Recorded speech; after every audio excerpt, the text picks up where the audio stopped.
Fala, nação rubro-negra, sou eu, Fabrício Lopes, aqui do nosso canal Resenha Rubro-Negra, trazendo para vocês as primeiras notícias desta terça-feira, segundo dia do primeiro mês de 2024. Isso nos dá aí menos de uma semana, 6 dias para a apresentação do elenco do técnico Tite, para o Flamengo começar a se movimentar e a se preparar para o ano de 2024. Logo no dia 18, nós já vamos viajar para os Estados Unidos para podermos enfrentar o Orlando City dias depois e fazermos parte de nossa pré-temporada lá no United States of America. No dia 17, nós jogamos lá em Manaus contra a equipe do Audax, na estreia do Campeonato Carioca, também a estreia do Flamengo no futebol brasileiro. O Flamengo, neste mês de janeiro, terá 5 jogos e o técnico Tite quer muito que durante esses jogos que o Flamengo vai realizar, ele possa experimentar os novos jogadores que vão chegar ao clube e também as promessas que ou estão retornando de empréstimo ou estão em ascendência na equipe rubro-negra. Casos de Matheus Gonçalves e Lohan, por exemplo. O Matheus Gonçalves, obviamente, não foi inscrito na Taça São Paulo de Futebol Júnior. O Flamengo estreia na Copinha nesta sexta-feira. E a gente vai trazer tudo sobre a estreia do Flamengo na Taça São Paulo de Futebol Júnior através dos nossos canais para vocês. Mas se o Matheus Gonçalves não foi inscrito na Copinha, por obviedade, afinal de contas o técnico Tite quer trabalhar com o jogador mais de perto, Lohan foi inscrito na Copinha, deve jogar algumas partidas antes de jogar o Campeonato Carioca pela equipe Sub-20, que vai substituir a equipe principal nas rodadas de número 2, 3 e 4, antes da equipe rubro-negra retornar dos Estados Unidos. Portanto, sexta-feira teremos a oportunidade de vermos o Lohan em campo. E aí vocês vão ver como esse moleque de 17 anos é talentoso, como ele sobra na idade dele e como ele pode sobrar também entre os profissionais do Flamengo. O Flamengo está fazendo uma reformulação no seu elenco, sim. Uma reformulação de forma mais lenta, mas ela está acontecendo, sim. A lateral direita tem sido uma grande dúvida dos torcedores rubro-negros. De ontem para cá, eu recebi inúmeras mensagens com perguntas sobre se o Flamengo não vai se reforçar na lateral direita. A minha resposta continua sendo a resposta que eu venho dando para vocês desde o fim do ano passado. Para o Flamengo poder contratar lateral direito, o Flamengo tem que perder lateral direito. Hoje, Guilherme Varela, Mateuzinho e Wesley sobrecarregam a folha de pagamento do Flamengo. Enquanto um deles, pelo menos, não sair, o Flamengo não pode pensar em trazer outro jogador. Ainda que a soma dos 3 jogadores não dê em um bom lateral direito, o Flamengo não pode, de maneira nenhuma, colocar um 4º lateral direito na sua folha de pagamento, porque desvalorizaria ainda mais os 3 que lá estão. Isso significa que o Flamengo só vai investir no meio do ano na lateral direita? Não. Isso significa que o Flamengo só vai investir na lateral direita quando saírem jogadores da lateral direita. Se não sair agora na janela de janeiro e se não sair na janela de julho, nós vamos com Guilherme Varela, Mateuzinho e Wesley até o fim da temporada 2024. Essa é a configuração da lateral direita. O Flamengo já está trabalhando nos substitutos daqueles que vão sair. Ou seja, a reformulação, como eu acabei de dizer, ela está acontecendo sim. Nós temos aí a possibilidade da saída nos próximos dias de 3 jogadores. Um já foi, que é o Everton Ribeiro. O Everton Ribeiro está negociando com o Bahia e a tendência é que ele jogue no Bahia. Aí nós temos as saídas do goleiro Santos para o Fortaleza e temos também a possibilidade da saída do Thiago Maia para o Corinthians.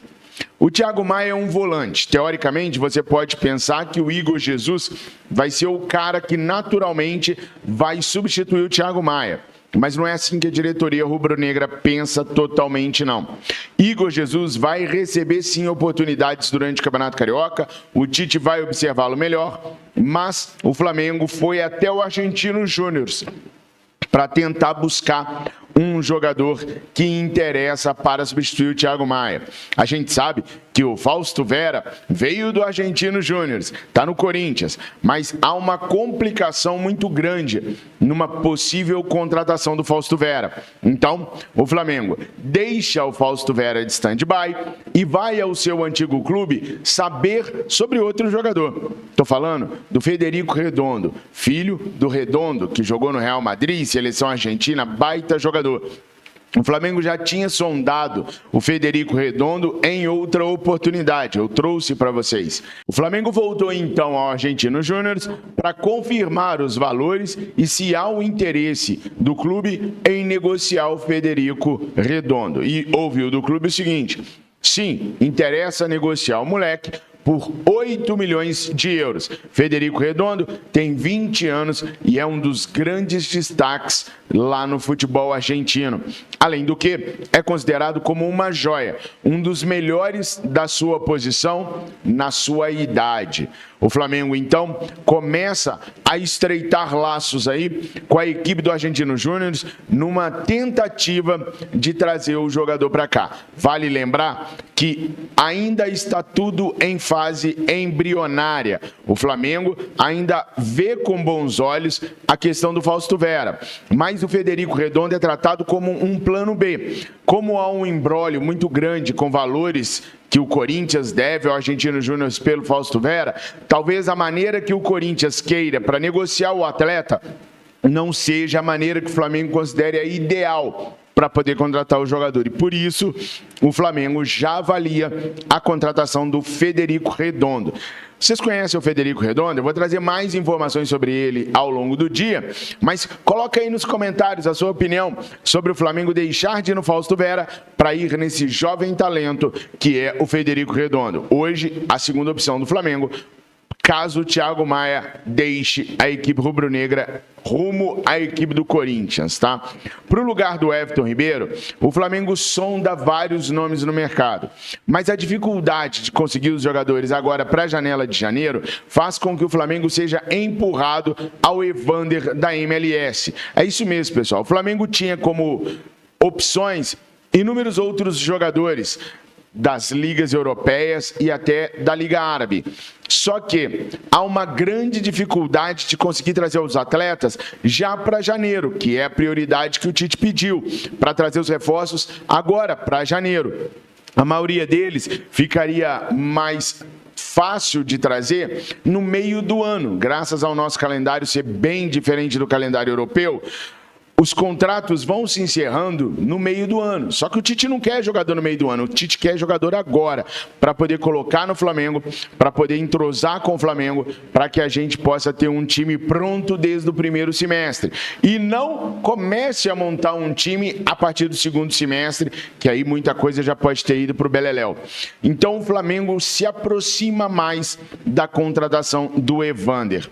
Em conversa com o Portland Timbers, o Flamengo já apurou que o valor que os caras querem para negociar o Evander é de 7 milhões de euros. Então, olha só como o Flamengo ainda pode gastar nesse primeiro semestre, tá, gente? Tem a questão do Matias Vinha, que o Flamengo negocia por volta de 7 a 9 milhões de euros. Tem a questão do Léo Ortiz, que ainda não está definida. Falei com vocês ontem que até agora está mais para o jogador não vir do que para o jogador vir para o Flamengo, mas também aí valores na casa de 7 a 9 milhões de euros, o Evander na casa de 7 milhões de euros, o Federico Redondo na casa de 8 milhões de euros, ou seja, é inevitável que o Flamengo gaste mais dinheiro em reforços. Nós não vamos ficar naqueles 160 milhões de reais, tá? E agora já virou o ano, então a competência contábil agora é a de 2024. Entramos definitivamente no orçamento financeiro de 2024. Ainda que o Flamengo compre parcelado, ainda assim o Flamengo deve estourar aqueles 160 milhões de reais previstos no orçamento para investimento no mês de janeiro. O Evander tem uma lista de serviços até um pouco interessante. Na temporada 18-19, ele marcou 10 gols e deu 3 assistências. 19-20, foram 9 gols e 1 assistência. 2020-21, 7 gols e 6 assistências. 2022, foram 17 gols e 8 assistências. 2023, foram 18 gols e 8 assistências. Ele viria não para ser titular, ele viria para ser o reserva imediato de Georgian Arrascaeta. De ontem para cá, apurando informações para trazer para vocês agora cedinho, uma pessoa de dentro do Flamengo me disse que o principal interesse do Flamengo no Evander, além da qualidade que a diretoria rubro-negra enxerga no atleta, é também a não convocação do mesmo.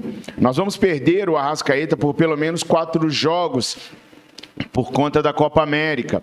Então, o interessante é ter um jogador que consiga fazer aquilo que o Arrascaeta faz no período que o Arrascaeta não estiver disponível para o Flamengo. E segundo o departamento de scout do Flamengo, o Evander tem essas características. Já para o lado direito, quando a gente vai perder o Nicolás de la Cruz também na Copa América, o Flamengo se garante com o Gerson assumindo aquela posição. Segundo eu apurei de ontem para hoje também, o Flamengo não tem interesse em vender, em negociar o Gerson nesta janela. Teria que ser valores bem próximos à multa do atleta para o Flamengo aceitar uma negociação do Gerson para clube árabe ou para qualquer clube que tenha o interesse. Então, pelo momento que o Flamengo vai viver agora em janeiro, pelo momento que o Rodolfo Landim enxerga do Flamengo agora, o Gerson dificilmente deixará a equipe rubro-negra. Então, nação, essas são as principais movimentações do Flamengo neste momento. Vale lembrar que o Flamengo trata como prioridade a contratação do Matias Vinha. O técnico Tite não quer que chegue na segunda-feira que vem e o Flamengo não tenha um lateral esquerdo para poder suprir a saída e a aposentadoria do Felipe Luiz. Então, esta semana, o Flamengo vai intensificar muito as negociações por Matias Vinha. E caso o Flamengo veja que elas não vão evoluir da maneira como ele quer, o Flamengo vai evoluir ainda mais em cima do Juninho Capixaba. Vale lembrar que tanto o Matias Vinha quanto o Juninho Capixaba podem aparecer no Flamengo se o Flamengo vender o Ayrton Lucas. Nação, esse foi o primeiro giro de notícias do dia, nesse dia 2 de janeiro de 2024. Eu espero que vocês tenham gostado. Eu peço para que você deixe seu like, para que você comente bastante sobre tudo isso que eu falei para vocês agora e que vocês nos recomendem para que esse mês de janeiro não seja o nosso último mês aqui no YouTube. Vamos lá, gente. Bora se inscrever, ajudar o canal a crescer para a gente poder estar aqui durante todo o ano de 2024. Eu agradeço vocês por tudo. Muito obrigado. Eu amo vocês. Fiquem com Deus. Saudações rubro-negras.